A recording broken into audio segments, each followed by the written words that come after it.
porque no solamente tuve la oportunidad de tener una muy grata y memorable experiencia en mi paso por la Universidad Libre, sino porque además he tenido la fortuna de conservar esos buenos lazos. Como le mencionaba a nuestra directora de egresados, tuve la oportunidad después de estar en mi pregrado de trabajar en la parte administrativa de nuestra universidad como asesor de nuestro rector seccional de ese entonces, y también la buena dicha y fortuna de estar en unos posgrados allá en la Universidad Libre. Quiero realmente agradecer mucho a quienes están conectados, a muchos colegas, amigos, profesores, personas también de la parte directiva y administrativa de la universidad, pero sobre todo comunidad académica a quienes les doy la bienvenida en este espacio en el que confío podamos evaluar de manera profunda, bastante técnica, el por qué la bondad es un poder infravalorado para transformar el mundo. Ese es el objetivo y por supuesto también permitirá de alguna manera que podamos nosotros pensarnos en la bondad como una estrategia de comunicación. Así que sin más preámbulos y considerando que lo más importante será cuidar muy bien el tiempo de la presentación, quiero compartir con ustedes mi pantalla para que tengamos unas ayudas visuales y de esa manera podamos encauzar este taller. Quisiera que me confirmaran de dónde se conectan, en qué ciudad se encuentran. Yo los saludo desde el sur del mundo, estoy en Chile en este momento y, y sería muy gratificante para mí saber si están conectados desde alguna de las seccionales de la Universidad Libre o si están en Bogotá. Eh, un poco para romper el hielo, poder saber desde dónde están en este momento conectadas y conectados.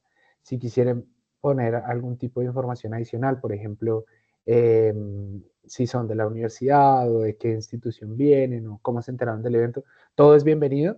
Hagamos como una especie de ronda de saludos mientras damos inicio y de alguna manera también podemos esperar a que más personas se unan.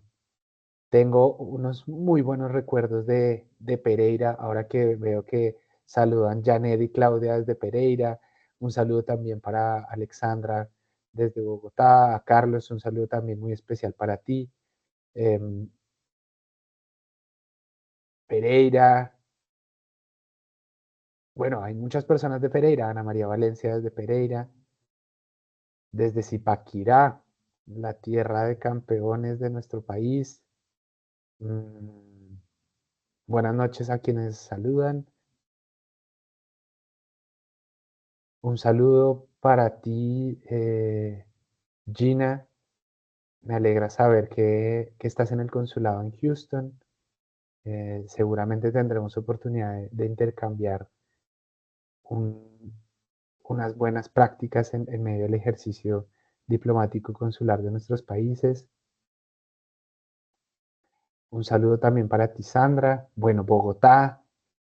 Ya comenzaron a llegar muchos mensajes. Bogotá, Sumapaz, a nuestra edilesa de Sumapaz, la doctora Natalia Romero, un saludo muy especial. Sergio desde Villeta, la tierra de la panela. No hay un mejor clima que, bueno, Pereira podría disputárselo, ¿no? Un saludo muy especial a Valeria desde Medellín.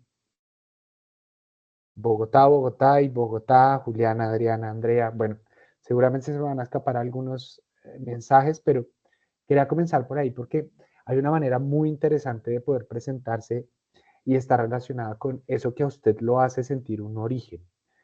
A veces funciona mucho poder presentarse pensando en el origen desde un sentido geográfico. Y, por ejemplo, como un orgulloso bogotano, muchas veces me funciona decir soy Julián bogotano porque me siento bogotano. Y eso puede aplicar para ustedes en una presentación, sabiendo además que las estructuras de las presentaciones convocan a que ustedes tengan por lo menos 8 palabras para presentarse. Ese es el primer truco que vamos a comenzar a identificar el día de hoy. En otras palabras, si usted quiere tener una presentación asertiva, las reglas de la comunicación indican que usted debería tener una especie de frase, casi que de memoria, no a rajatabla que tenga que decir usted las 8 palabras de una tras otra, pero sí una frase que en una extensión aproximada de entre 8 y 11 palabras le permita a usted comunicar a la audiencia quién es. Y una de esas palabras casi siempre es el lugar de origen. Otras palabras que se pueden sumar a esa fórmula mágica terminan siendo su profesión, o si usted es padre o hijo o hermano, o si usted, por ejemplo, quiere rescatar también cuál es su posición en un determinado momento u oficio en términos laborales. Y casi que uno comienza a dudar mucho de, ¿será que yo sí me puedo presentar solamente en 8 palabras? Pero resulta ser que el número no es aleatorio. Resulta ser que de alguna manera se ha estudiado tanto que esas 8 palabras son lo suficiente.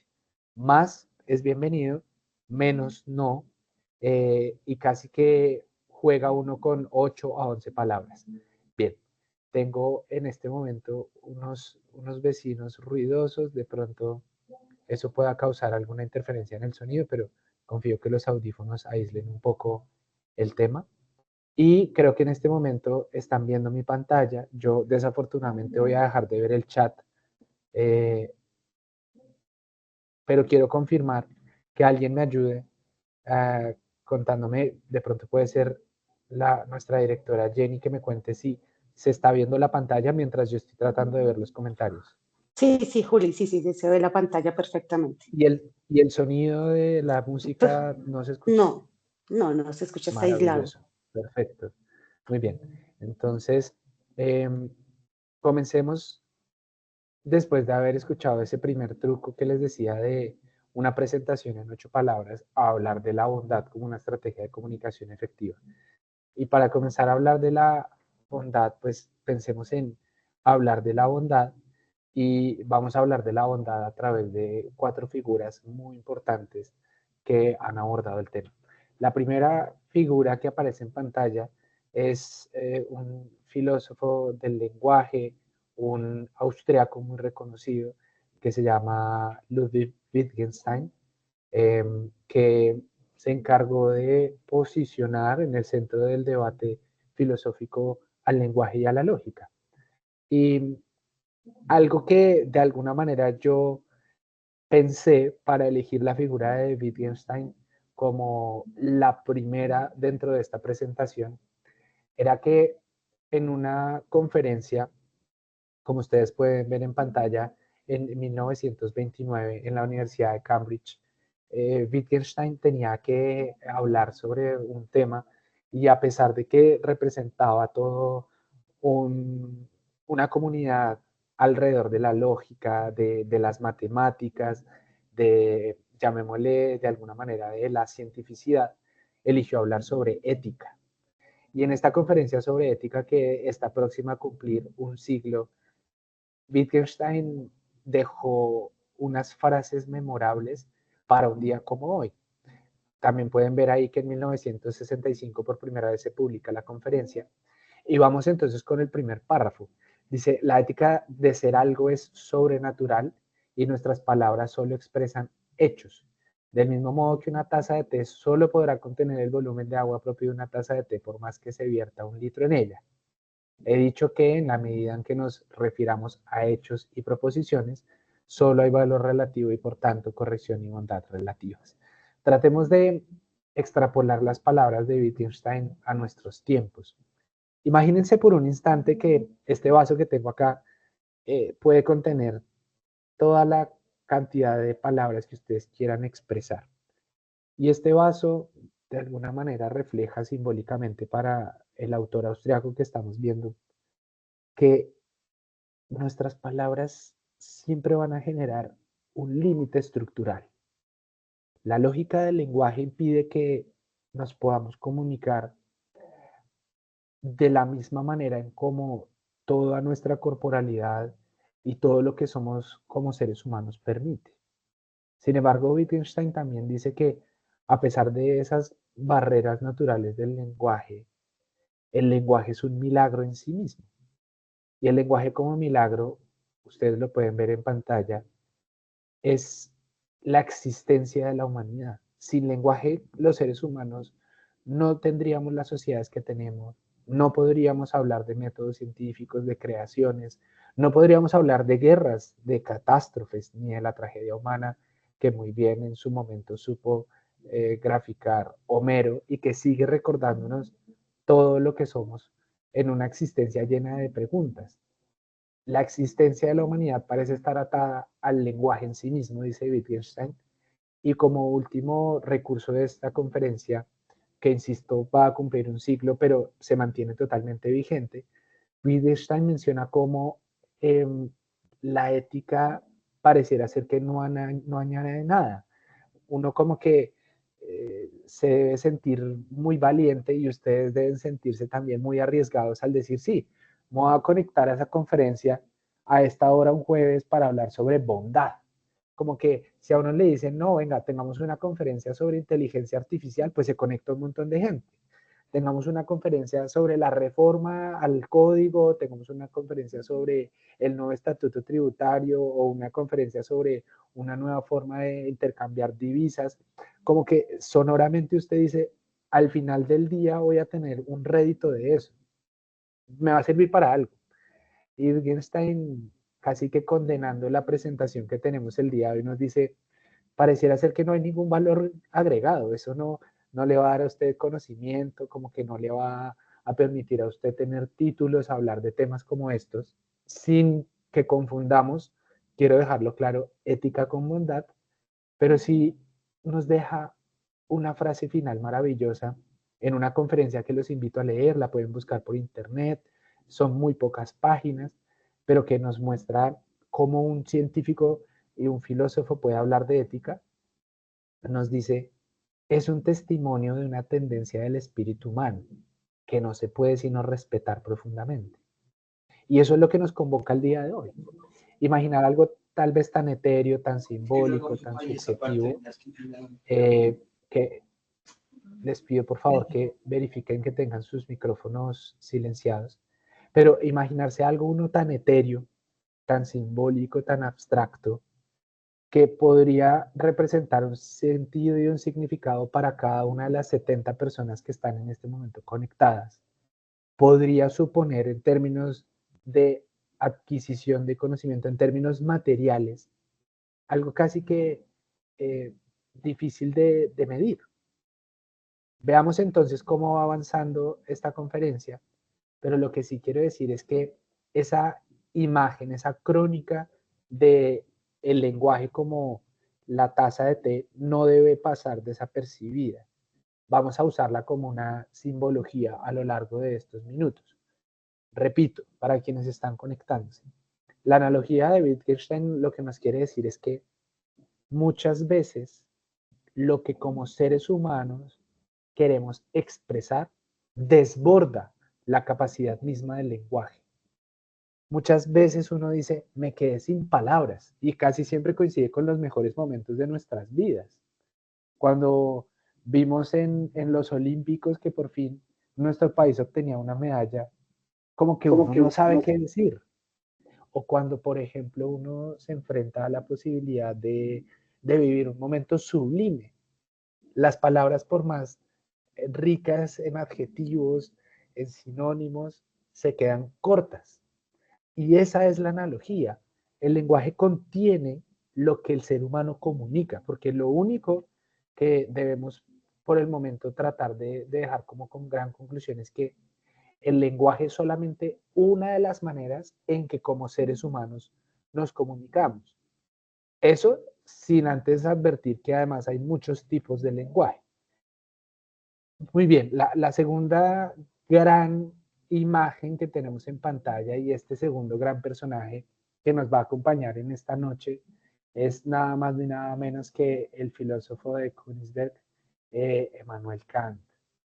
En un libro que si esta conferencia fuera un TikTok, pues no traería muchos likes por su título y todo. Yo me imagino que si Kant tuviera LinkedIn, pues sería muy difícil decir que escribió Fundamentación para una metafísica de las costumbres, pero que si quisiéramos traspolarlo al mundo actual, podríamos decir como una especie de esa preconcepción del fundamento, del entendimiento, del origen de las buenas maneras, de la ética, de lo que nos hace entender las buenas voluntades de la humanidad.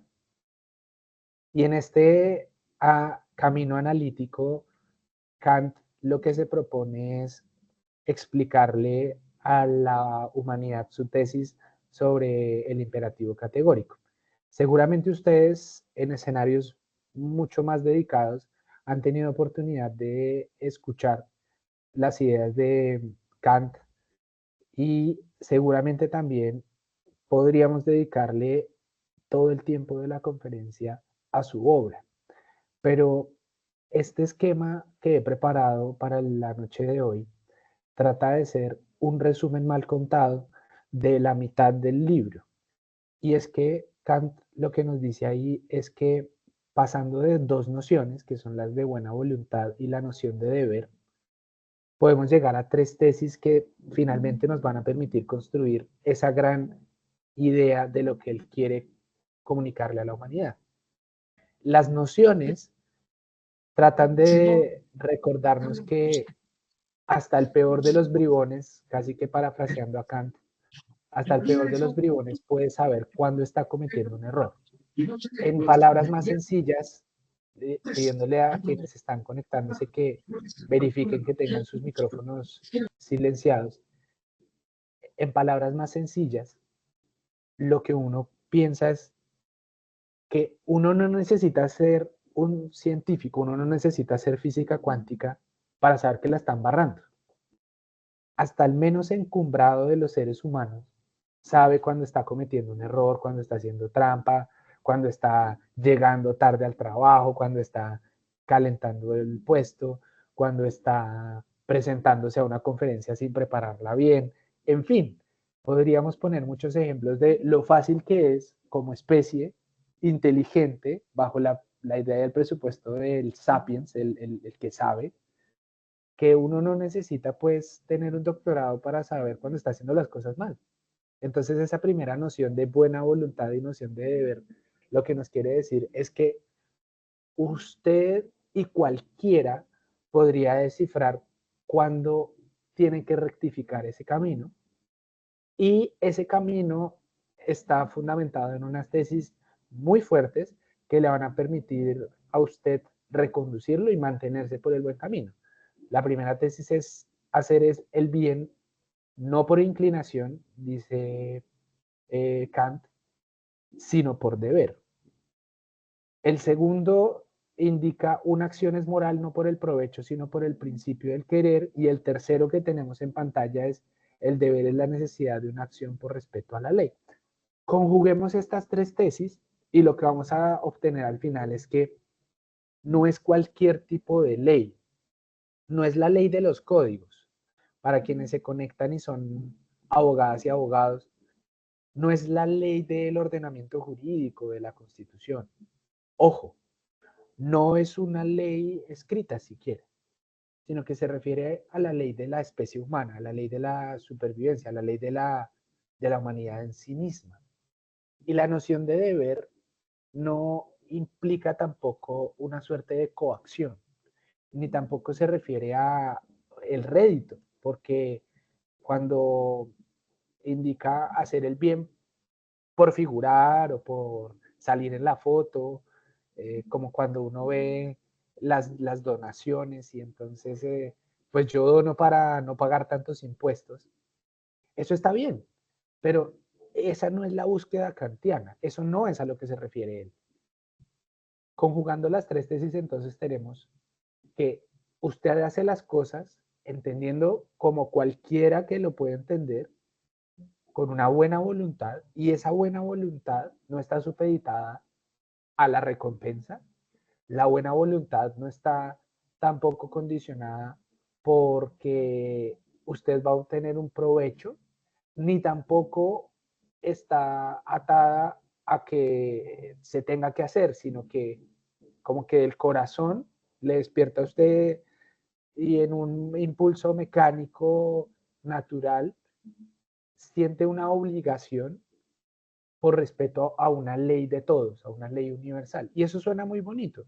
Yo sé que Kant tiene muchos críticos y a las 82 personas que están conectadas, les digo desde ya, podríamos dedicarnos también el resto de la conferencia a evaluar qué tan fácil es o no que esto ocurra en la práctica.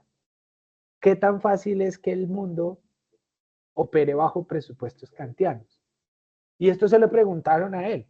Y en sus obras de alguna manera dice que no hace falta caer en el juego de buscar un ejemplo, no hace falta responder a la idea de si alguien ha vivido conforme a esta buena voluntad, porque eso no significa que no se pueda lograr.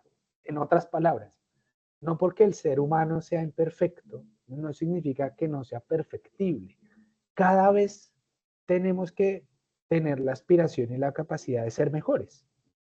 Y ese ser mejores implica un imperativo, y ese imperativo, como lo pueden ver en pantalla, en el último círculo de este camino analítico, dice, yo nunca debo proceder de otro modo salvo que pueda querer también ver convertida en ley universal a mi máxima.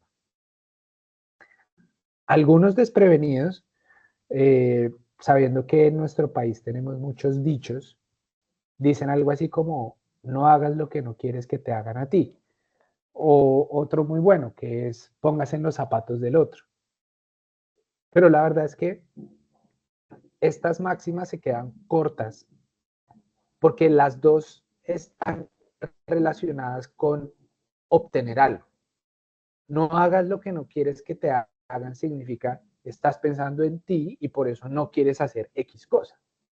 Y póngase en los zapatos del otro reduce a alguien desde la individualidad en un universo mucho más corto que no permite aplicarse a la existencia, a cualquier tipo de pregunta, a cualquier tipo de escenario. Entonces, tratemos de explicar a Kant y a este imperativo categórico en esta manera de expresarse, porque hay muchas otras, o por lo menos mínimo 3 dentro de la obra. Tratemos de verlo de la siguiente manera, y es, obre de tal manera que el límite máximo, el Everest de su vida, el pico más alto de todo lo que usted hace, represente para usted a su vez que lo que usted hace y es capaz de hacer, quisiera que todo el mundo lo hiciera. Y comencemos a aplicarlo de una vez a lo que estamos tratando de interpretar en esta conferencia. Y es que cuando los seres humanos nos ponemos a pensar en que lo que hacemos puede llegar a ser replicado por la manera en cómo a través del ejemplo, a través de la representación, a través de las reacciones espejo, comenzamos a copiar conductas y patrones. A través de la cultura, a través de las costumbres en sí mismas, pues lo que nos quiere decir Kant es, mire, lo que usted haga va a ser como que usted quisiera que el mundo fuera de esa clase de conductas. Si usted miente, es porque quiere vivir en un mundo de mentirosos. Si usted roba, es porque quiere vivir en un mundo de ladrones. Pero claro, esto sigue siendo una reducción. Son solamente ejemplos que se quedan cortos para la idea de una buena voluntad transmutada en una ley de todo, de toda la especie humana, en la que hacemos las cosas no por obtener un rédito, sino porque es la máxima condición. Yo quiero confesarles algo. Cuando por primera vez tuve oportunidad en la Universidad Libre de aprender acerca de la obra de Kant, me di cuenta que yo hacía algo que estaba mal. Y es que muchas veces botaba el chicle. Y entonces pasó algo muy curioso y es que uno siempre trata de ser un ciudadano correcto, no botar basura, eh, reciclar, pues. Pero después de leer acá me di cuenta que cuando yo sacaba el chicle de mi boca era porque quería vivir en un mundo en el que todos botáramos el chicle. Así como cuando a veces veo personas que terminan su cigarrillo y botan la colilla. Y eso pareciera ser algo normal, cultural, aceptado. Pero imagínense por un instante bajo estos presupuestos máximos, si 6.000 millones de personas botan el chicle en la calle, si 6.000 millones de personas que fueran fumadoras desperdician de esa manera algo que puede ser utilizado en un tiempo en el que la humanidad misma necesita gritos que cuidemos nuestro planeta, entonces vamos a estar condenados a mucho sufrimiento.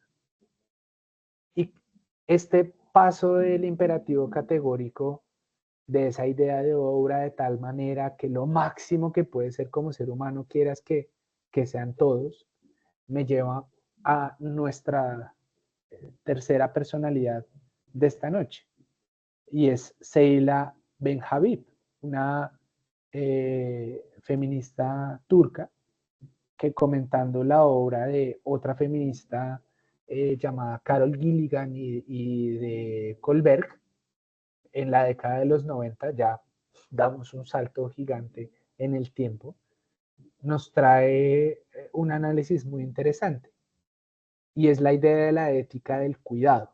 Gilligan es famosa eh, por plantear la idea de la ética del cuidado, y Ceyla nos trae este párrafo muy poderoso en el que nos cuenta qué pasa cuando yo interiorizo al otro en mis motivaciones.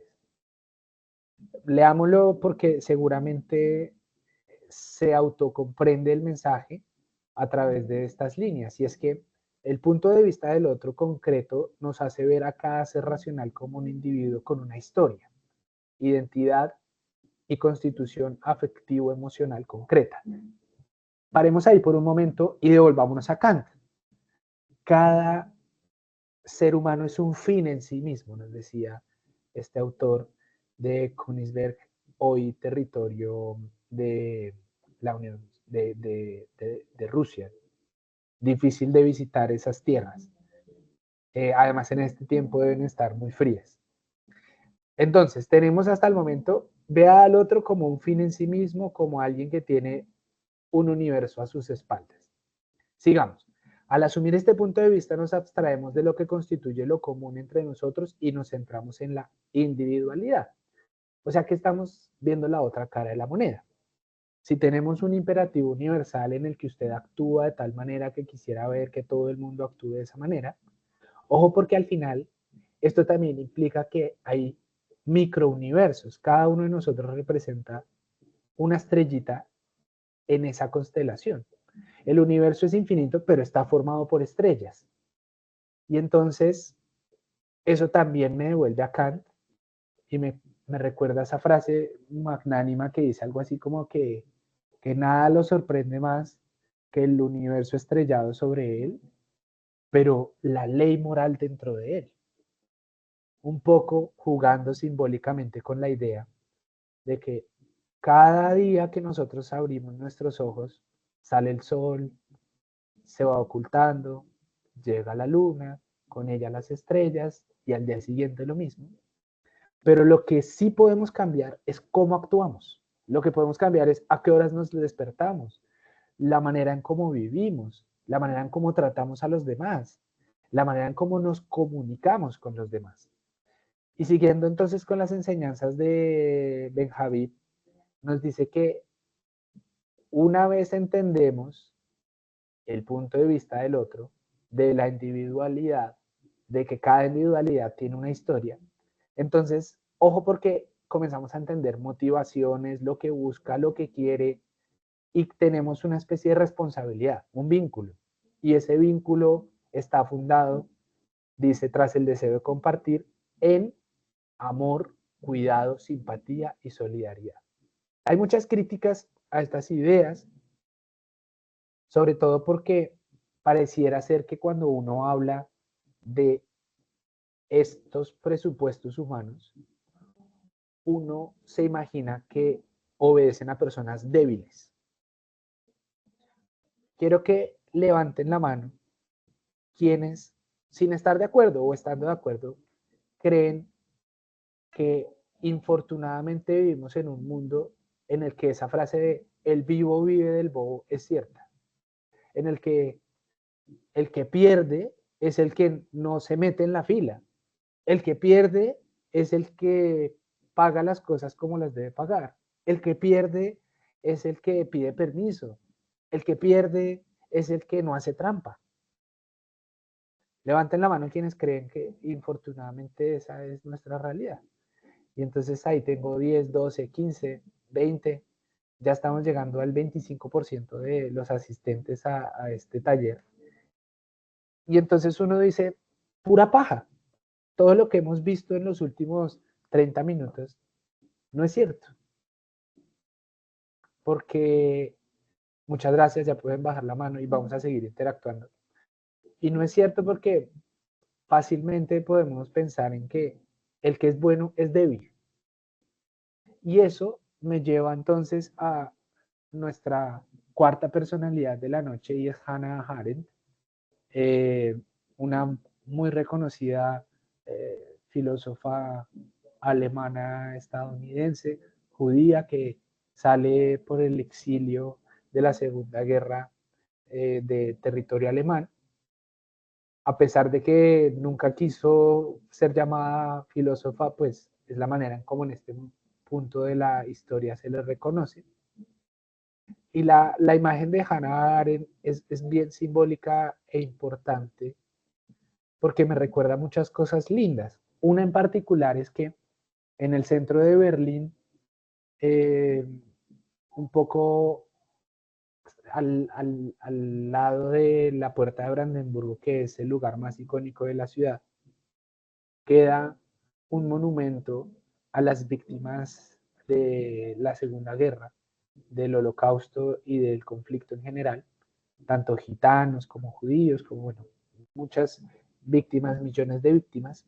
Y la calle que lleva el nombre de este casi que laberinto de losas que representan por miles las víctimas, se llama calle Hannah Arendt. Los alemanes no lo hicieron porque sí. Y Arendt nos trae una consigna que comienza a poner en tela de juicio lo que hemos visto hasta hoy, porque nada es absoluto. Y en algo que se conoce como la política de la compasión y el análisis de la compasión en la política, pareciera ser que es cierto que quienes somos compasivos, me incluyo, sé que hay muchos también que lo son en esta sesión, quienes somos compasivos tendemos a ser vulnerables. Fíjense en las palabras de Arendt que involucran a la compasión con el miedo. Nos dice lo siguiente: la época moderna y la antigüedad coinciden en un punto. Ambas consideran la compasión como algo totalmente natural, tan ineludible para el hombre como por ejemplo el miedo. Por ello resulta aún más sorprendente que la antigüedad adoptara una posición totalmente contraria a la gran estima de la compasión de los tiempos modernos. Ahí hagamos una pausa rápida. En la antigüedad, en ese instinto de supervivencia, el miedo que te permite garantizar tu propia vida parece ser mucho más valioso que ser compasivo. El hombre y la mujer de las cavernas que veían como un animal salvaje devoraba a otro de su clan o de su guilda o de su familia, pues entendían que no se podían bajar del árbol o salirse de la cueva porque iban a morir. Y a veces vemos en redes sociales esos videos virales en los que alguien necesita asistencia y en una sociedad frenética de consumo, de velocidad, resulta ser que nadie presta auxilio. Y entonces Jared nos dice, en la antigüedad se le daba más estima al miedo que a la compasión, dado que reconocían, sigamos, tan claramente la naturaleza afectiva de la compasión, que puede vencernos como el miedo sin que seamos capaces de defendernos de ella.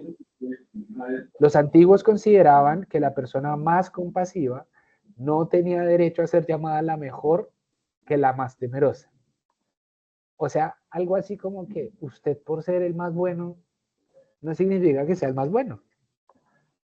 Ambas emociones, por ser puramente pasivas, imposibilitan la acción. Es importante también señalar que hay muchas obras importantes de esta autora, pero hay una en particular interesante que es la historia de Eichmann en Jerusalén, uno de los líderes de las fuerzas del nacionalsocialismo, que como ustedes saben terminó escondido en Argentina y que a través de toda una operación terminan llevando las fuerzas de inteligencia israelíes a territorio del Medio Oriente. Y en la analogía en los juicios de Nuremberg que hace Arendt sobre esta figura tenebrosa es que el miedo y la crueldad y la manera en cómo operó él en su conducta demuestran la frivolidad del mal. Algo así como que la maldad nos enseña que el mal es banal, que lo único que genera es impotencia. Luego, para atacar el mal, para transmutar la idea del temor y combatir la falta de tolerancia, la segregación racial, eh, la corrupción, pues más que compasivos tenemos es que actuar. Tratemos entonces de llegar a un punto en común, porque tenemos cuatro figuras que nos dejan mensajes distintos. La idea de Wittgenstein con el lenguaje, con sus límites, pero la importancia y ese valor supremo del lenguaje como sinónimo de nuestra existencia. El imperativo categórico kantiano con la idea de obrar como una máxima universal para que veamos un mundo que replique nuestra máxima voluntad y buena voluntad. Las tesis feministas de Benjamin y Gilligan que se concentran en la ética de la compasión y del cuidado, que nos cuentan cómo entender al otro nos permite también actuar con amor, cuidado, simpatía y solidaridad. Pero la tesis de Arendt que nos pone un límite y nos dice, ojo porque tanta compasividad trae pasividad y lo que necesitamos es actuar en contra de los malos. Entonces, veamos en este punto el poder de la bondad. Y en esta segunda parte del taller, me gustaría comenzar con un ejercicio traído de la sociología de finales del siglo XX, y es que vamos a hacer una lectura. Para eso me gustaría que alguna persona del público, de manera voluntaria, levantara la mano y me ayudara a leer un párrafo. Un párrafo con algunas palabras extrañas, pero en términos generales es fácil, pero una persona que tenga un buen sonido, que pueda leer un párrafo. Y vamos a probar con Gladys. Después le pido el favor a Ana y después Diana nos puede ayudar en otra cosa. Entonces, Gladys, me gustaría que abrieras tu micrófono, por favor. Hola, Julián, buenas noches y buenas noches a todos Hola Gladys, ¿desde dónde nos saludas? desde Bogotá. Súper. ¿Qué tal está el clima en Bogotá? No, mucho frío, acá lloviendo, está terrible, pero nada, pero bien, esa es la nevera que tenemos y ese era el clima de muchísimos años atrás. Claro. ¿De dónde eres, Gladys? Yo de acá de Bogotá también, pero pues he vivido en muchas partes, entonces yo digo que soy de todas partes. Me De encanta, de maravilloso. donde me acogen soy. Una ciudadana cosmopolita. Pues Tal bien, cual. Gladys, voy a pedirte por favor que en este momento me confirmes que puedes leer este párrafo que acaba de salir en pantalla. Sí, ya está en la pantalla. Bueno, lo único que quiero que hagamos entre todos es que mientras escuchamos a Gladys, tratemos de hacer un ejercicio consciente de imaginarnos lo que dice el párrafo. Todavía no lo juzguemos, pensemos en lo que dice el párrafo. Así que, Gladys, este párrafo fue escrito en 1992, luego de pronto hay algunas cosas raras, algunos signos de puntuación que son... Tú simplemente trata de interpretarlo y leerlo dándole la actualidad que necesites. ¿Perfecto? Vale, correcto. Dale, cuando quieras. Bueno, listo. Dice el señor Timoneda. Consideremos un día en la vida del señor Timoneda. Don Joseph Timoneda Martínez se ha levantado temprano, ha tomado sus pertenencias para ir a trabajar a la fábrica, oficina o tienda. Ha vuelto a casa a comer un arroz cocinado por su señora y más tarde ha vuelto de nuevo a casa, después de un pequeño altercado con otro conductor a consecuencia de haberse distraído pensando en si le ascienden o no de sueldo y categoría. Ya en casa ha preguntado por sus hijos, bostezando, por la escuela, ha visto un programa sobre la delincuencia juvenil en California, se ha ido a dormir y con ciertas expectativas ha esperado a que su mujer terminara de tender la ropa. Finalmente, se ha dormido pensando que el domingo irá con toda la familia a la finca. Lo último que recuerda es a su mujer diciéndole que habrá que hablar seriamente con el hijo mayor porque ha hecho no se sabe qué cosa. Joseph Vincent Markens, No es natural, para una sociología de la vida cotidiana, 1992. Maravillosa lectura, no pudo haber sido mejor. Esa mano Gracias, querido. voluntaria, te lo agradezco mucho, Gladys. Y Ok. ahora, tanto para ti como para quienes están conectados y conectadas, quisiera por favor que escribieran qué piensan al tener esa lectura ahí. Simplemente lo que se les venga, si les gusta, si no les gusta, qué opinan, es algo normal, es algo que no está normal, con qué están de acuerdo, con qué no están de acuerdo. La primera imagen, ¿no? Pensemos por un instante en como cuando usted le ponen a probar unos jugos y tiene que elegir rápidamente cuál fue el que más le gustó. Esa primera impresión de lo que ven en pantalla. ¿Qué opinan de ese párrafo? Y muchas gracias nuevamente, Gladys, y un saludo muy especial a todos quienes se conectan desde Bogotá. Entonces, pueden escribirlo a través del chat, por favor, para que veamos muchas opiniones.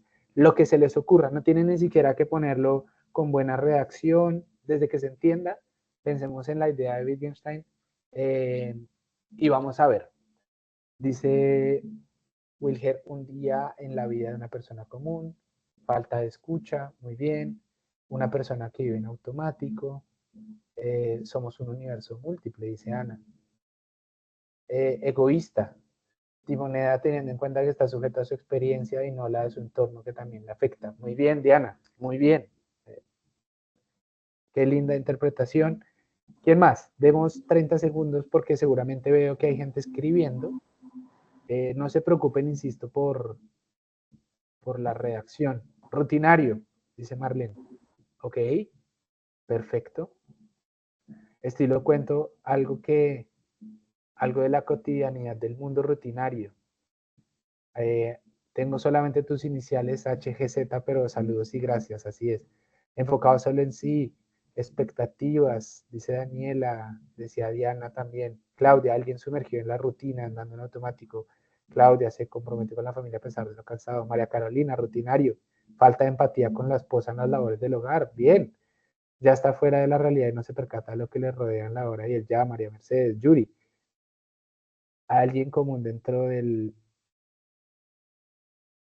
sistema. Caterine, las actividades de una persona de este siglo de su vida, pero no está siendo empático. Natalia, alguien agotado, sin tiempo. Actuar de una época, que toda circunstancia de vida tiene solución al final del día. Bueno, quiero contarles que hay algo que nos afecta a todos con esta clase de narrativas. Y es que muchas veces no nos damos cuenta de lo que hemos normalizado. Este es un párrafo que está atado a una realidad de consumo machista, capitalista, en la que el hombre es el que trabaja, en la que los programas que consumimos vienen de un determinado lugar, en la que las labores de cuidado y de educación están supeditadas a lo que hacen las mujeres. En fin, si ustedes vuelven a hacer una lectura se van a dar cuenta que a pesar de que es algo muy común en muchos hogares colombianos, no necesariamente es algo que represente ni el deber ser, ni lo que reclamamos en este momento como sociedad bajo perspectiva de género, bajo ideas de igualdad, de equidad, pero mucho menos lo que quisiéramos. Un día en la vida de Timoneda, Timoneda se levanta temprano, toma sus pertenencias para ir a trabajar, ha vuelto a casa, come arroz preparado por la señora, después de eso tiene un altercado, está pensando en si lo ascienden o no, pregunta por los hijos, se olvida, un programa de delincuencia de California, se va a dormir, está esperando que la mujer termine de tender la ropa, se queda dormido sabiendo que el domingo va a hacer algo, pero lo último que recuerda es que tienen que hablar con uno de los hijos porque hizo algo. Ahora, piensen ustedes en cómo esto ocurre por las decisiones diarias que tomamos en la manera en cómo nos comunicamos. Los seres humanos creamos costumbres. Esas costumbres comienzan a definir a través de la rutina y de muchas repeticiones los horizontes de significatividad. El horizonte de significatividad más preclaro de la humanidad es el lenguaje. Se llama horizonte de significatividad porque abarca nuestra existencia y comienza a crear la realidad. Esto en términos sociológicos también. Y al crear la realidad, lo que nosotros hacemos es normalizar algunas cosas. Veamos este siguiente párrafo y me gustaría entonces que otra persona que quisiera leerlo levantara su mano. Quienes tienen la mano levantada, verifiquen porque habíamos hecho como una especie de votación y es Ana, ¿no? Ana ya la había levantado antes, o bueno, Ana María. Ana María, ¿quieres leer? Ana Cecilia. Ana, Cecilia. Sí, señor. Ana Guerrero, ¿sí? Sí, sí, señor. Buenas noches. Hola Ana, ¿dónde estás? Conectada. ¿Desde dónde nos saludas, Ana? Desde Bogotá. Ah, qué bueno. Hola Ana, yo te conozco. ¿Sí? ¿No? No sé, de pronto. Bueno, eh, pensando en que tienes un rostro común a alguien que conozco, me gustaría, Ana, y gracias por abrir la cámara, que leyeras este segundo párrafo, el mismo ejercicio que hizo Gladys. Simplemente lo lees y al final en los comentarios dejas registrado tu comentario. Listo. El señor Timoneda. El señor Timoneda se levanta cuando el satélite artificial se hace visible en el cielo de su ciudad. Antes de salir de su cápsula matrimonial, mira a su compañero, dormido todavía, y se coloca la escafandra individual.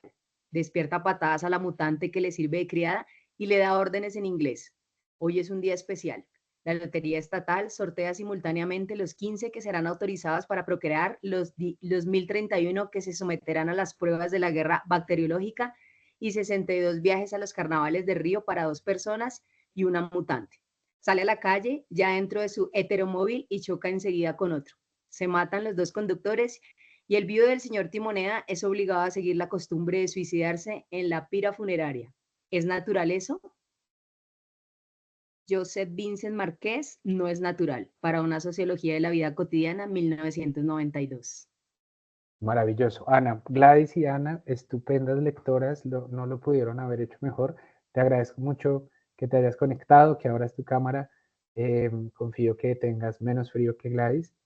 Y entonces te pido por favor que te unas a los comentarios de los demás y que me cuenten qué opinan de esta segunda realidad que leen. ¿Podría ser cierta?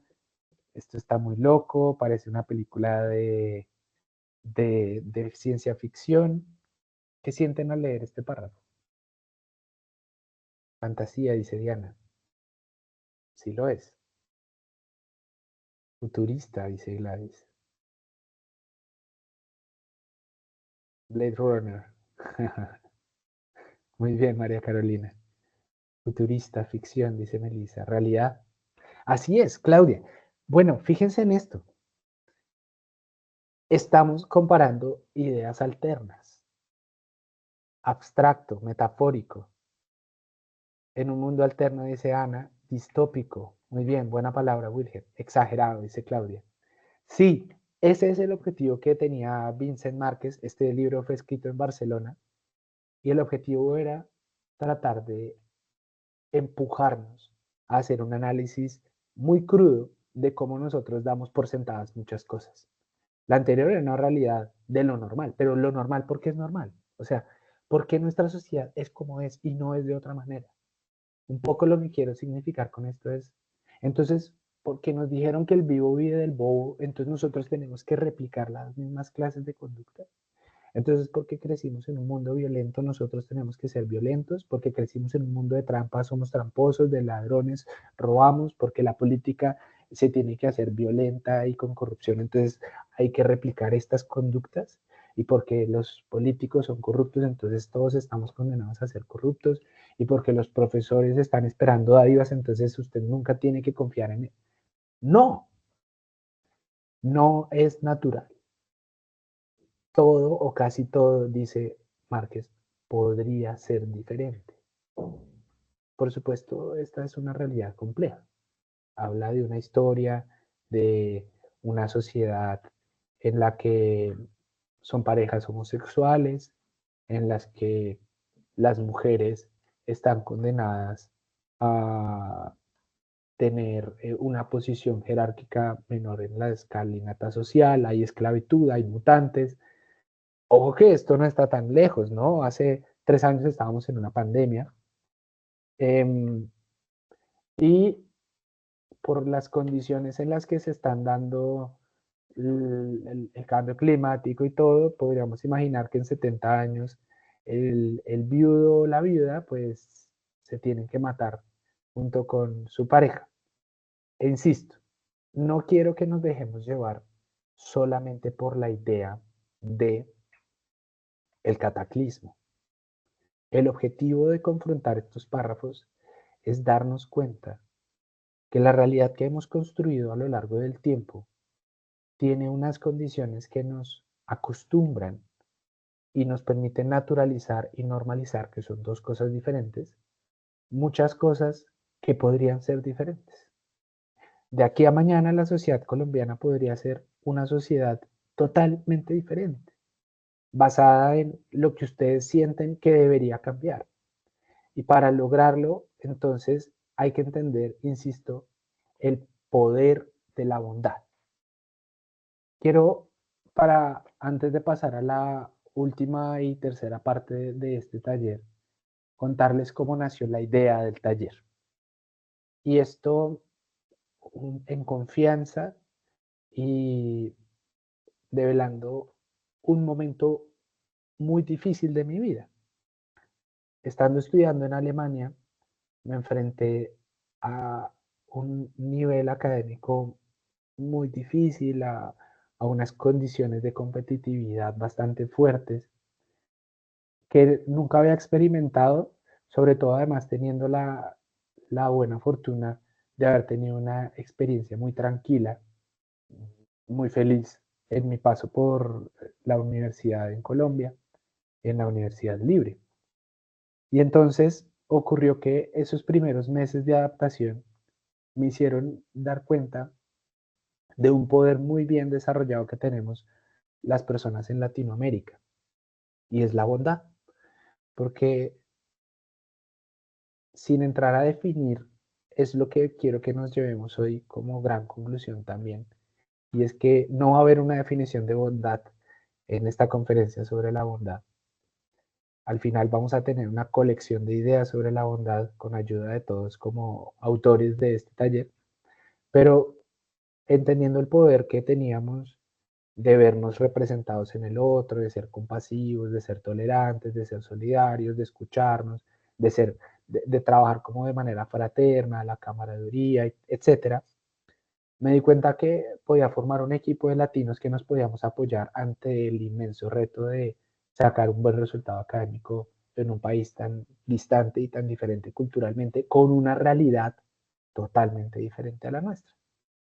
Y en medio de toda esta historia de una muy larga batalla por lograr estar al nivel académico requerido, termino obteniendo unos resultados académicos inmejorables, y no únicamente gracias a mi individualidad, sino al talento de muchos latinos, lo que conllevó a que, como ustedes lo vieron en el generoso perfil que puso la Universidad Libre, me dieran un premio como el estudiante internacional destacado de la universidad en el año pasado. Y cuando a mí me daban el premio, yo lo único que pensaba era que ese premio tenía el nombre y el apellido de cada una de esas personas de Latinoamérica que me ayudó a lograrlo. Y descifré que el gran componente, la gran diferencia entre lo que había logrado y hecho yo comparado con los muy buenos resultados de asiáticos y de europeos y de personas de Oceanía y de África, era que había trabajado bajo un presupuesto de bondad. Había escuchado al otro, los otros me habían escuchado a mí, había tenido oportunidad de expresar lo difícil que se sentía estar en ese reto académico, había tenido oportunidad de comunicarme en español para entender cosas de otro idioma. Y esta dinámica trajo consigo un muy buen ambiente de estudio que me permitió en hombros de gigantes levantarme. O sea, el premio no era solamente mío, era de todas estas personas. Y entonces salió una frase desprevenida y era que la bondad era tal vez el poder más infravalorado para cambiar el mundo, que es el eslogan de la universidad en Alemania en la que estudié. Entiende hoy, cambia el mundo mañana. Y después, estando de visita en Colombia hace unos meses, en un evento de otra índole muy académico, solté esa frase y por invitación de varias personas líderes, pero entre esas la doctora Adriana Masuera y nuestra directora Jenny Rojas, pues pude de alguna manera lograr vender la idea de las habilidades blandas y hablar acerca de la bondad, insistiendo en que es un tema que a simple vista podría parecer advertido como más una debilidad. Pero en la historia que les estoy contando fue justamente gracias a la bondad que obtuve un premio, porque fue el poder que yo pude presentar como diferencial respecto de la competitividad, del talento, del conocimiento de tantas otras personas que estábamos en este espacio académico de más de, en ese momento, 55 nacionalidades. ¿Cómo traduje una habilidad blanda en un reconocimiento científico? Bueno, veamos entonces 5 maneras de hacer de la bondad un cambio en sus vidas. La primera es el lenguaje corporal y no verbal. Recuerden la analogía de Wittgenstein. El lenguaje es el milagro de la existencia, es el que nos permite ser lo que somos, pero hay algo que el lenguaje tiene y es una armadura. Las palabras tienen un límite, son finitas, pero hay algunos componentes adicionales del lenguaje, como el lenguaje corporal y no verbal, que nos permiten potencializar nuestras palabras y decir cosas que no podemos decir con palabras. Veamos entonces algunos ejemplos de lenguaje corporal o no verbal que nos van a permitir tener de manera muy dinámica ejercicios para hacer sentir al otro escuchado. Quiero antes hacer una aclaración, 2 aclaraciones. La primera, estos tips los pueden encontrar en esta página, lenguajecorporal.org.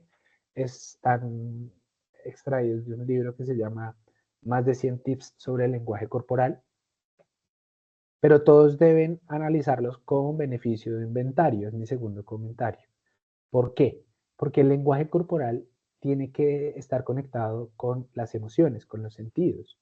De lo contrario, se convierte más en un obstáculo de comunicación, es acartonado. Imagínense en lo superficial que se vería si yo hablara así con las manos y con los dedos, y entonces por mostrar el lenguaje corporal, y entonces al final termino pareciendo que estoy bailando, haciendo aeróbicos, y no tratando de utilizar en la medida justa, con las proporciones correctas, el lenguaje no verbal o el lenguaje corporal. Así que, ojo, insisto, con beneficio de inventario. Además es un libro un poco viejo también, tiene algunos comentarios que son políticamente incorrectos, pero voy a destacar algunos que sí son bastante importantes y que a lo largo la experiencia humana se han podido demostrar. El primero se refiere a la idea de la posición del faraón. Los seres humanos, cuando bloqueamos nuestro cuerpo, cuando ponemos nuestros brazos cruzados, cruzamos los pies, lo que hacemos es generar una especie de distanciamiento que repercute subjetivamente en nuestro auditorio. Así que cada vez que ustedes quieran proyectar un mensaje importante, tener una conversación fundamental, van a tratar de recordar en no bloquear con su corporalidad el flujo libre de las ideas. Y se le conoce como posición del faraón porque la idea que representa un poco es que las personas tengan la capacidad de poner sus manos descansadas sobre sus piernas, como imitando la idea de una esfinge, permitir el libre movimiento de la circulación, del flujo, y eso decanta también en una disposición para escuchar. Entonces ahí dice sentarse natural, el rostro apuntando hacia quien habla, manos y pies separados, dedos relajados. Eso como que hace sentir que usted está prestando atención.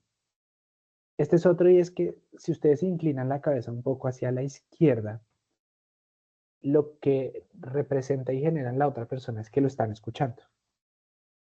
Y ustedes me podrían decir, ¿y por qué hacia la izquierda y no hacia la derecha?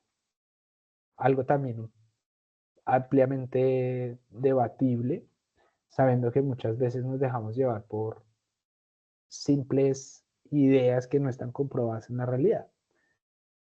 Pero la verdad sea dicha es que nuestro cerebro y nuestros hemisferios hacen que, como la mayoría de seres humanos escriben con la mano derecha y son diestros, representen en una imagen espejo que el otro lo está escuchando cuando lo ven inclinado hacia la izquierda, porque el que está trabajando es el hemisferio contrario, y casi siempre al momento de la comunicación.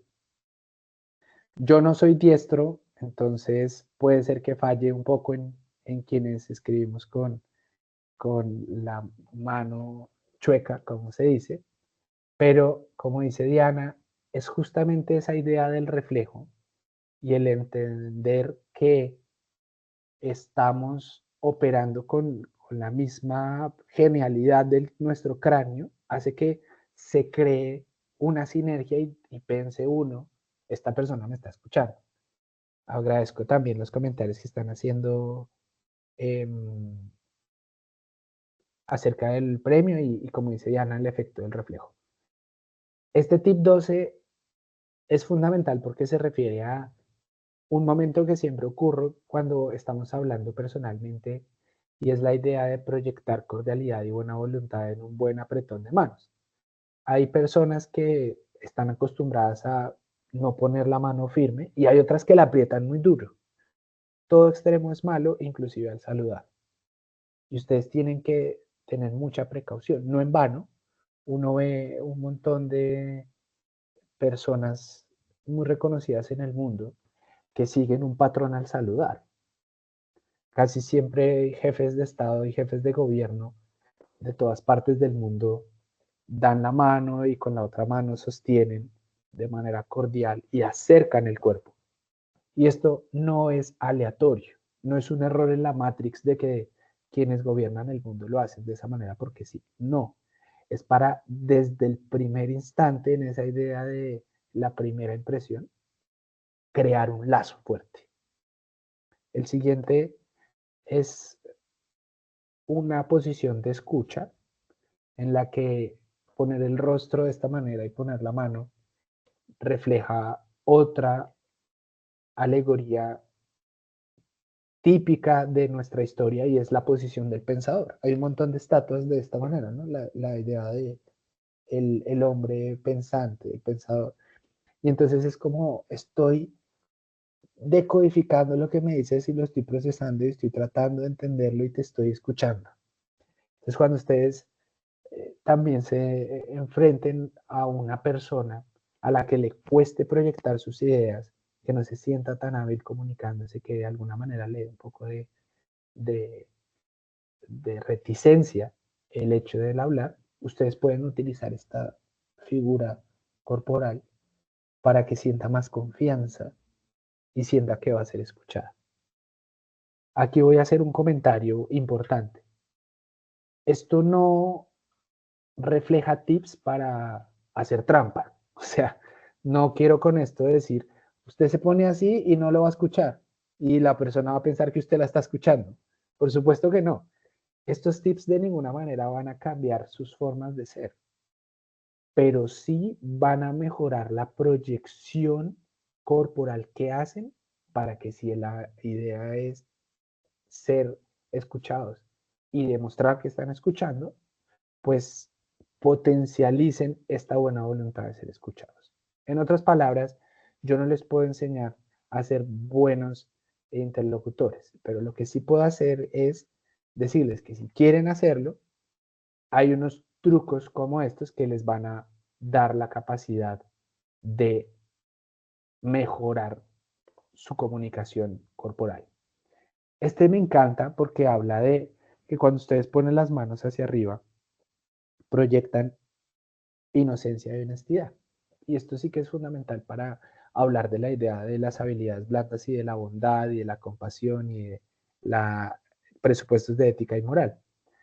Porque como que las palmas abiertas reflejan que ustedes no están ocultando nada, pero por supuesto no van a llegar a la negociación o mañana a la oficina así como si estuvieran más bien siendo un perfil delincuencial en el que les dicen levante las manos. No, lo que quiere reflejar esto es que en medio de la conversación, en un ejercicio un poco corporal y retórico que en este momento va a tratar de hacer en pantalla, ustedes pueden jugar con ocultar las palmas de las manos y en el momento en el que quieren decir algo que sienten que debe pasar bajo el filtro de estoy hablando desde el corazón, por ejemplo, siento que te estás equivocando, el ejercicio de mostrar las palmas es estoy haciendo este comentario no de manera hiriente, sino de manera honesta y lo mejor posible para ti. Miren el ejemplo. Siento que te estás equivocando. Y ahora miren esta otra vez. Siento que te estás equivocando. Cambia un montón. Y es un ejercicio muy simple. Ahora no todo el tiempo diciendo así como llegué tarde porque tal, sino que lo que quiero reflejar es cómo si conectan sus emociones con su corporalidad, con sus pensamientos, en un ejercicio de autenticidad, nada programado, van a poder expresarse mejor. Esto no es para hacer trampa, ni para pues influir en las personas de manera incorrecta. Si alguien tiene algún comentario, por favor, lo pueden escribir. Veo dos manos levantadas. Si quieren decir algo, las mantienen levantadas. Y si no, simplemente a través del chat. Bien, veamos otro tip y después voy si tienen comentarios o preguntas. Cruzar los brazos con ambas manos ocultas es señal de hostilidad. Mismo tip que vimos, el tip número 3. Las posiciones cruzadas impiden el flujo, impiden la comunicación, etcétera, etcétera. Este puede ser uno de los más poderosos que vamos a analizar el día de hoy. Y para eso quiero escuchar si quienes tienen la mano levantada, que son Ana María y Hasblady, ¿quieren decir algo? Ana María, ¿quieres decir algo? Ok. Hasblady, ¿quieres decir algo? Muy bien. Como que, ¿y Claudia, quieres decir algo? Sí, pero ¿me escuchan? Hola Claudia, un poco lejos, pero dale. Ahora sí me escuchan mejor. Sí. Ok, hablando con ese tema de los tips, pues obviamente uno me he puesto como a analizar y si los hago o no los hago. Pero hay unos tips como por ejemplo el cruce de brazos que uno lo hace de una manera como ya automática. Es decir, no lo hago con conciencia sin querer decir que voy a bloquear a tal persona y no es el sentido de hacerlo. Entonces yo pensaría que en algunos momentos comete unos errores por costumbre, tal como para pensarlo. Gracias por... Estupendo, estoy de acuerdo contigo. ¿Alguien más quiere decir algo? Ya voy a comentar lo que dices porque tienes toda la razón. Y es que, fíjense en esto, y es que hay cosas que no podemos evitar. Es decir, si usted todo el tiempo pone en la posición el otro lado y cruza los brazos y esa es su manera de hablar y su corporal, su manera em, como auténtica, casi que de reacción, usted no lo debe reemplazar porque se va a ver acartonado y diferente y lo que va a entrar es a generar un efecto totalmente contrario y es, este me está mostrando las manos porque sí tiene algo que ocultar. Este me está haciendo así es porque no me está prestando atención. A veces hay personas que son figuras públicas que repiten tanto un ejemplo o un movimiento que uno comienza a dudar de la naturalidad de esa expresión.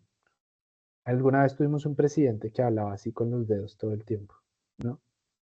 Y entonces ya uno terminaba pendiente era de los dedos y no del mensaje.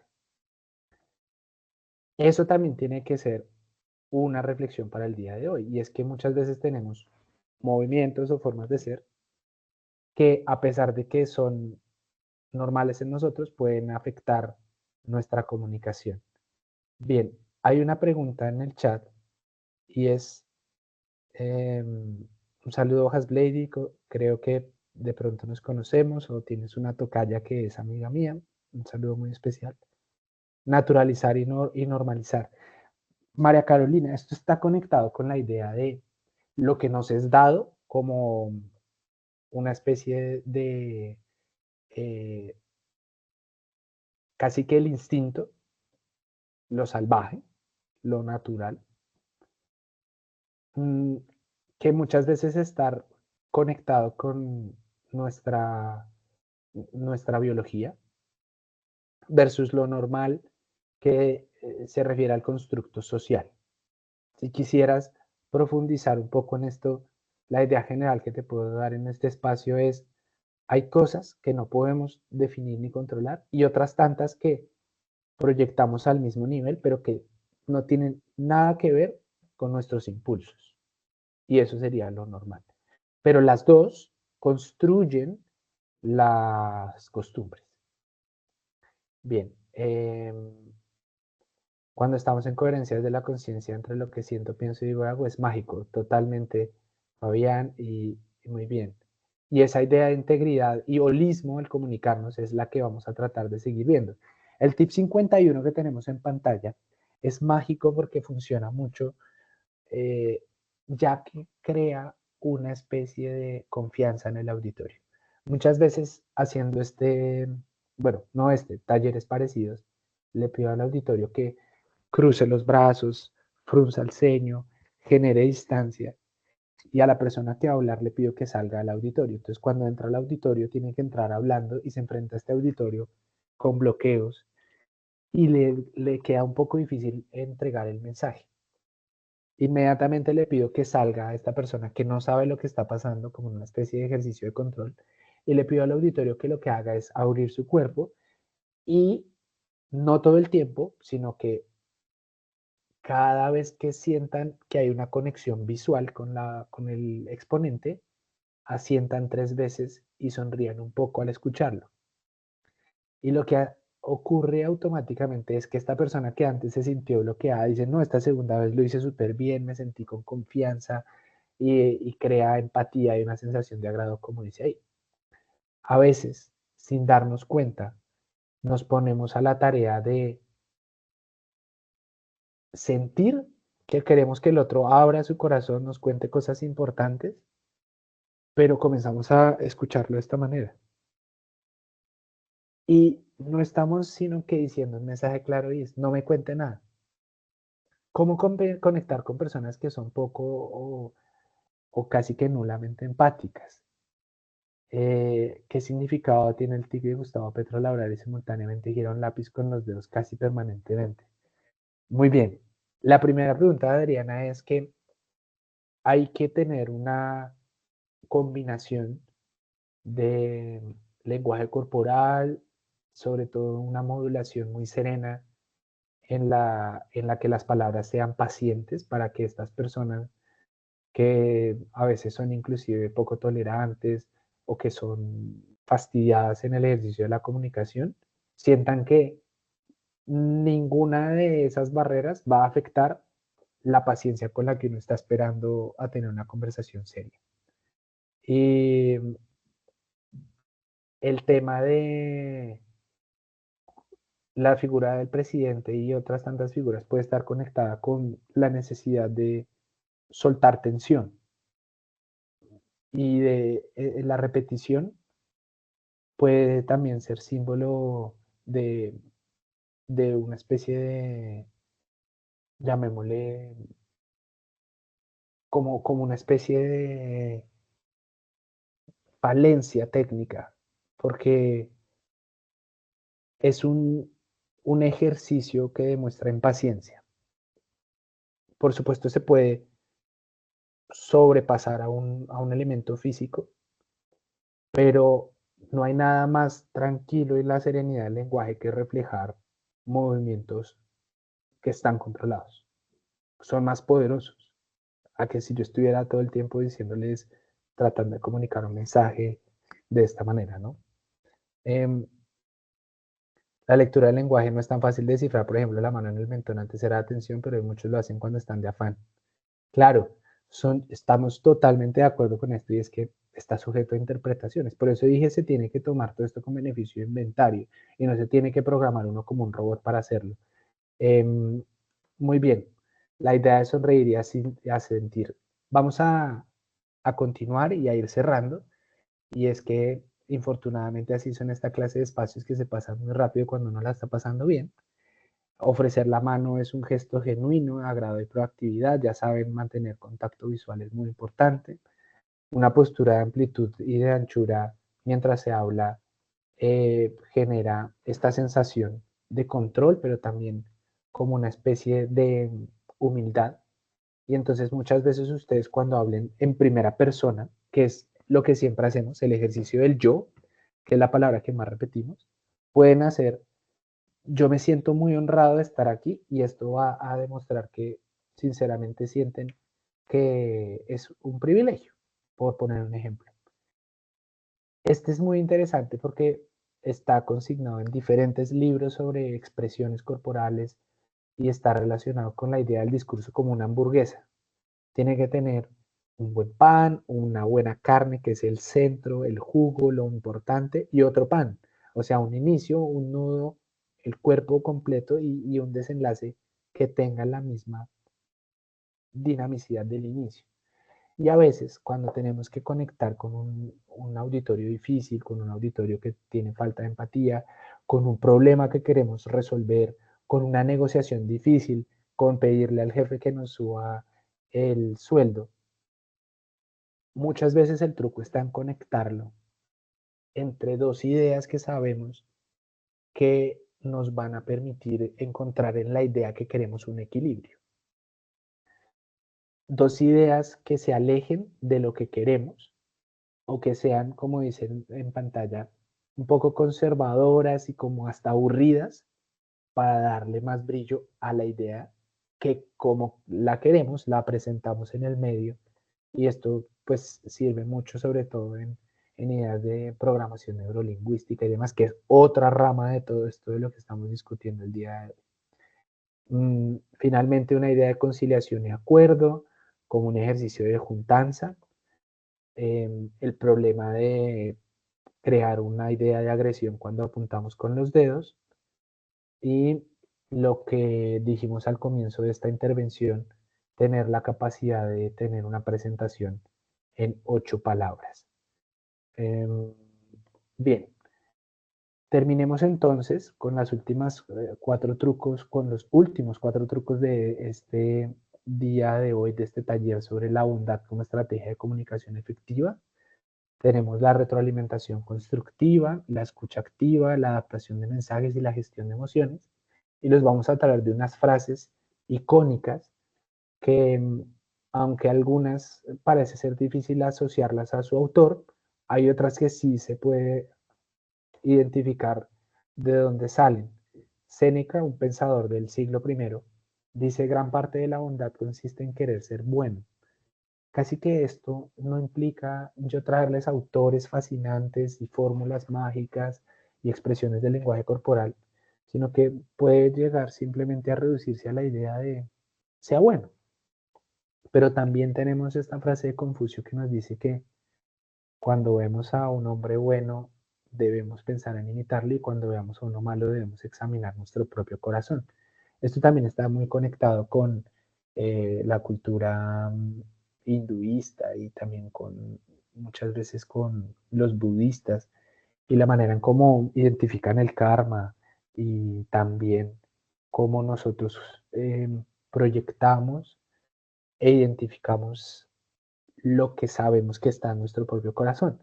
Cuando vemos a una persona y decimos: esa persona tan creída, puede ser que estamos viendo un reflejo espejo de lo que nosotros proyectamos en la vida de los demás. Esa persona tan tacaña, evalúe su corazón.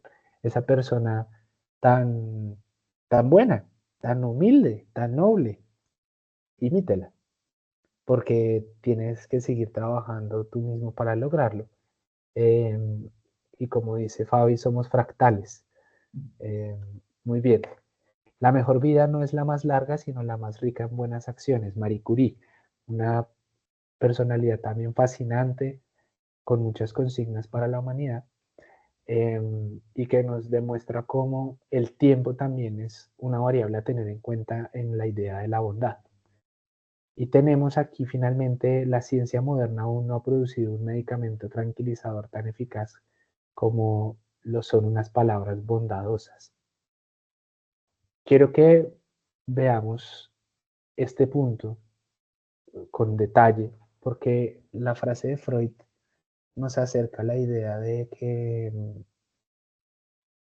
la bondad como poder sublime de la humanidad nos acerca a, a ser mejores en conjunto. No existe una mejor proyección profesional, una mejor proyección familiar, con el entorno, con los colegas, con, con sus hijos o con sus padres, que obrar con bondad. Tal vez la mejor consigna y la más grande que nos podemos llevar en la noche de hoy no es recordar de memoria la frase de Kant, alcanzamos a ver como unos 12 o 15, casi 15 autores, sino ponernos a pensar cómo comunicamos nuestras intenciones, de qué manera le decimos al mundo, a nuestra comunidad académica, profesional, lo que queremos, cómo reflejamos nuestros intereses y de qué manera los conseguimos. Pero también, ojo a esto, cómo actuamos cuando el mundo parece ser demasiado ruin y abyecto y trágico. ¿Qué hacemos ante las dolencias de la humanidad? ¿Qué hacemos ante la crisis? ¿Qué hacemos ante aquello que no nos gusta? ¿Cómo actuamos cuando no estamos de acuerdo con el dirigente, la líder? Porque a veces simplemente nos quedamos en la crítica y no comenzamos a cambiar las cosas por nosotros mismos. Ante las inundaciones en Bogotá decimos: no, es que esas alcantarillas, pero pues es tan fácil como saber que la mayoría de los bogotanos y las bogotanas botan basura, y por eso está muy difícil trabajar con estos sistemas que dependen de que no estén tapados. Y aquí en este punto, entonces, las palabras de Freud nos recuerdan cómo, más allá de todo, más allá de cualquier impulso químico, un buen abrazo puede resolver la más grande de las dolencias. Una buena palabra puede hacer que ustedes le cambien el día a alguien. Identificarse en el otro, indistintamente de la posición de jerarquía, permite que esa persona cambie su forma de pensar respecto de ustedes. Tender la mano cuando el otro lo necesita también lo logra. Y por eso entonces quiero terminar leyéndolos a ustedes. Por supuesto, les voy a compartir a través de nuestra directora este archivo, Y para cerrar, voy a intentar que hagamos dos cosas. La primera es que me gustaría que ustedes mismos vieran un video que se los voy a escribir en este momento, que es una canción que se llama One Day, de un artista que se llama Matiz Yahu, y pueden buscarlo con subtítulos en español para que vean. Es un tremendo video, dura como 4 minutos, pero yo creo que vale la pena tratar de cerrar lo más cercanos a la hora límite que hemos puesto el día de hoy. Les quiero confesar que el reggae no es mi género favorito, pero esta canción sí es una de mis favoritas. Y para cerrar entonces, además de recomendarles que vean este video, quiero que escriban una palabra que sientan ustedes que representa la idea de bondad que tienen en sus corazones. Una sola palabra. No les estoy pidiendo un sinónimo de bondad.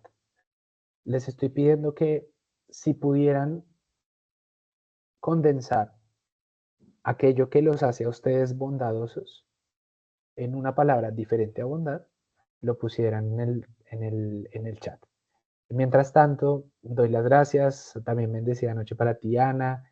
Gracias, Diana, por decirlo del excelente taller. Fabi, la idea de servir al mundo. Gracias por ese comentario. Gracias también, Gladys. Así es, estoy de acuerdo contigo con la idea de transportarnos años atrás, el poder del amor y la templanza. María Carolina, gracias a ti. Espectacular que te haya gustado. Gracias, Olivia, también a ti, amor. Y vamos a comenzar a leer. Voy a tratar de obviar sus nombres porque quiero que esto comience a ser como una especie de sinfonía para todos nosotros.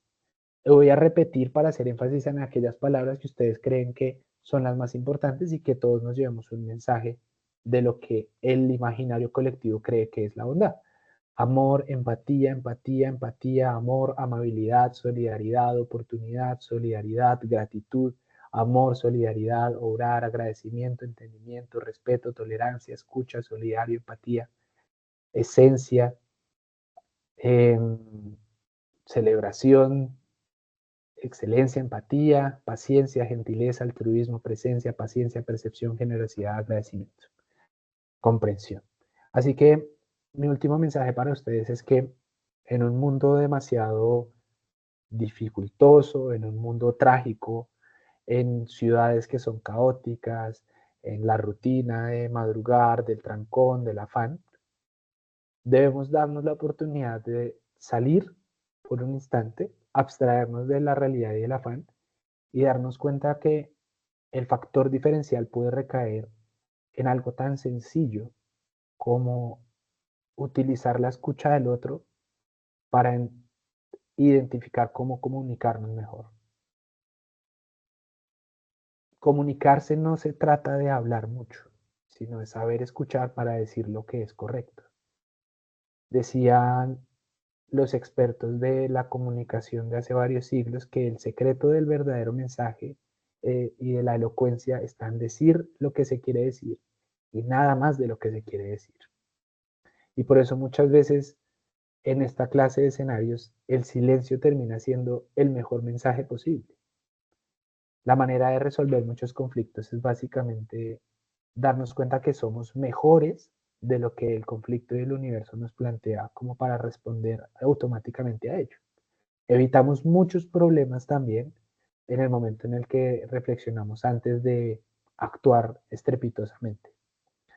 Y por supuesto, en un mundo en el que nos hemos dedicado a trabajar bajo la genialidad de las máquinas, debemos preocuparnos por la dignidad y la esencia de la humanidad. Les deseo muchos éxitos y una feliz noche.